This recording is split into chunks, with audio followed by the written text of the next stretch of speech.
Alright? I'm not gonna lie, Chiefs Kingdom. This feels like one of those off-seasons where everything is shifting at the same time.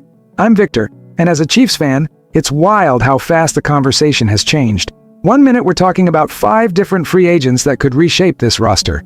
New weapons, defensive reinforcements, real upgrades after a disappointing season.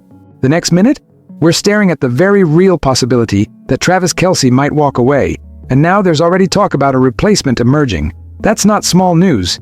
That's franchise direction type news. Before we dive in, real quick, if you're part of Chiefs Kingdom and you like real, honest, straight-up fan talk about this team, help us out. We're pushing to reach 200 subscribers, and every single subscription genuinely helps this channel grow. So if you haven't yet, hit that button and be part of it. Because right now, this moment, free agency moves on one side and Kelce's future on the other, could define what 2026 actually looks like in Kansas City. Let's talk about it. Alright, Chiefs Kingdom. Let's dig into this, because this is the kind of list that tells you exactly how serious this front office might be about fixing what went wrong in 2025. If you watched every snap like I did last season, you know this team wasn't bad. But it wasn't championship level either. A 6-11 season is not the standard in Kansas City anymore. Not with Patrick Mahomes in his prime. So when we talk about 5 realistic free agent targets, this isn't fantasy football.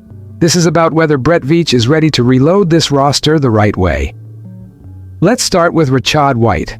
Running back was inconsistent last year. We never really established that downhill presence when it mattered most.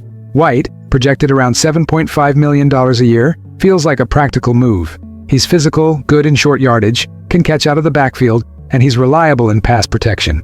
And if you protect Mahomes, you give yourself a chance every Sunday.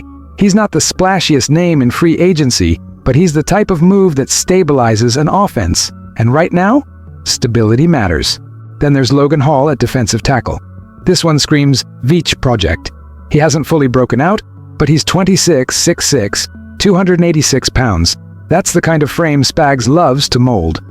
With Jerry Tillery, Derek Nady, and Mike Pennell hitting free agency, depth next to Chris Jones is not optional. And let's be honest, Chris Jones isn't getting younger.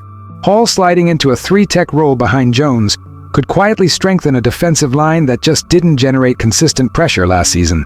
That's not flashy, but it's necessary.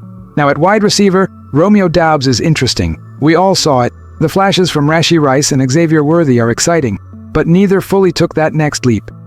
Doubs is coming off 724 yards and 6 touchdowns, and he's projected around $12.5 million annually.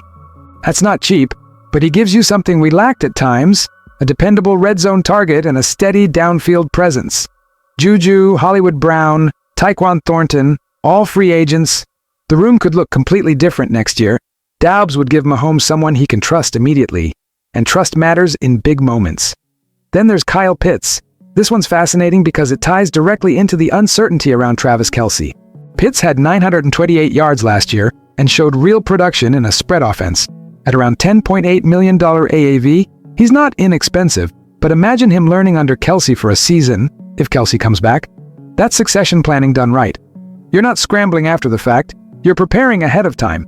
And that tells me this front office understands the clock is ticking on certain core pieces. And finally, Joseph Osai.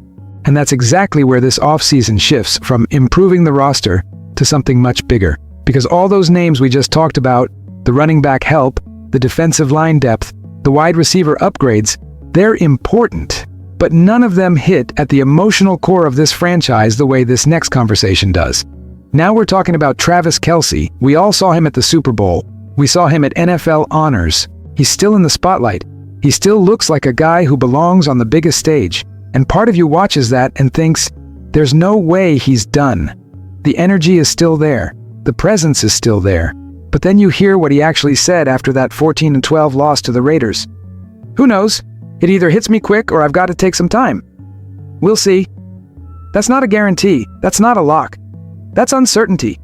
And that uncertainty changes everything. Because while we're hoping he comes back for one more run, the reality is the Chiefs can't afford to just hope. They have to prepare. And that's where this next development becomes really interesting. David Njoku just said goodbye to Cleveland. 9 years. Emotional farewell. Public statement.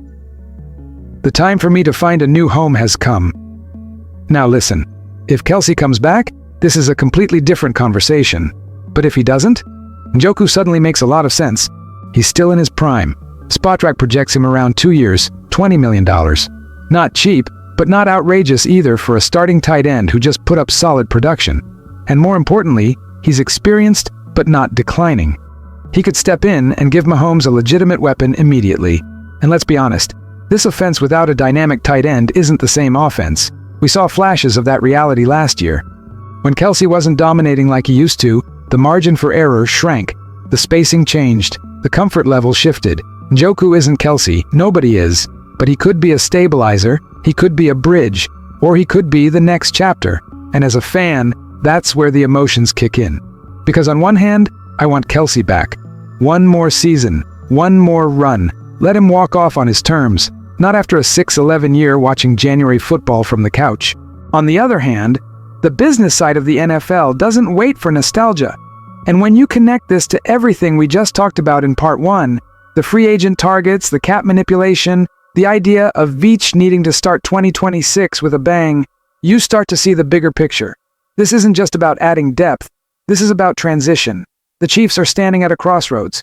You've got an aging core, you've got Mahomes still in his prime, you've got cap decisions looming, and now you've got legitimate questions about the most iconic weapon of this era. That tells me this offseason isn't casual, it's decisive. It's not just about improving, it's about redefining what the next version of this team looks like. And honestly, that's both exciting and a little scary. Because if Kelce comes back and they hit on a few of these free agent moves, this could be a fast rebound, a reload, a statement that the window is still wide open. But if Kelce walks away, and the replacements don't hit, then we're officially entering a new chapter whether we're ready or not. As a fan, I feel hope, I feel urgency, and I feel like 2026 is going to define the second half of the Mahomes era. This isn't just another offseason, this is a pivot point. Yes, Chiefs fans remember the 2022 AFC Championship penalty. We all do. But beyond that moment, he's developed into a solid edge rusher with bend and burst. Two things this defense desperately needs. Around $9 million projected. Maybe not a perfect Spagnuolo mold, but he brings athleticism. And let's be honest, we've been lacking that sudden edge pressure that flips games late. So when you zoom out and look at all 5 names, White, Hall, Doubs, Pitts, Osai, this isn't about one superstar splash, it's about balance, it's about depth. It's about acknowledging that the 2025 version of the Chiefs wasn't good enough and doing something about it. And here's what really stands out to me as a fan. Every single one of these moves feels like preparation for something bigger. Preparation for transition, preparation for uncertainty, especially at one specific position that has defined this franchise for nearly a decade. Because while we're talking about reloading the roster, there's one question hanging over everything in Kansas City right now, and that question might change the entire direction of this offseason. When you step back and look at everything, the free agent targets, the possible roster shakeups, and now the real uncertainty around Travis Kelce, this tells you exactly where the Chiefs are right now. This isn't a team casually tweaking the depth chart. This is a franchise at a turning point. You've got Patrick Mahomes still in his prime. You've got a core that's aging. You've got cap decisions, identity questions, and now the possibility that one of the greatest players in franchise history might be walking away. That means this offseason matters more than most. To me as a fan, this feels decisive. Not desperate, but urgent. The margin for error is thinner. The window isn't closed, but it's not something you can just assume will stay open forever.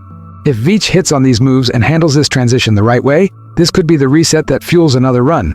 If not, we're entering a very different chapter of Chiefs football. And honestly, I still believe. But this front office has to get it right. Now I want to hear from you. Do you think Kelce comes back? And if he doesn't, is Njoku the right move? Or should the Chiefs look somewhere else? Drop your thoughts in the comments. Let's talk it out like real Chiefs fans do. And if you enjoy honest, straight-up Chiefs conversations like this, help us grow this thing. We're pushing toward 200 subscribers, and we're really close. If you haven't subscribed yet, hit that button and be part of Chiefs Nation Update as we ride through this offseason together. Appreciate you guys. Let's see what this team does next.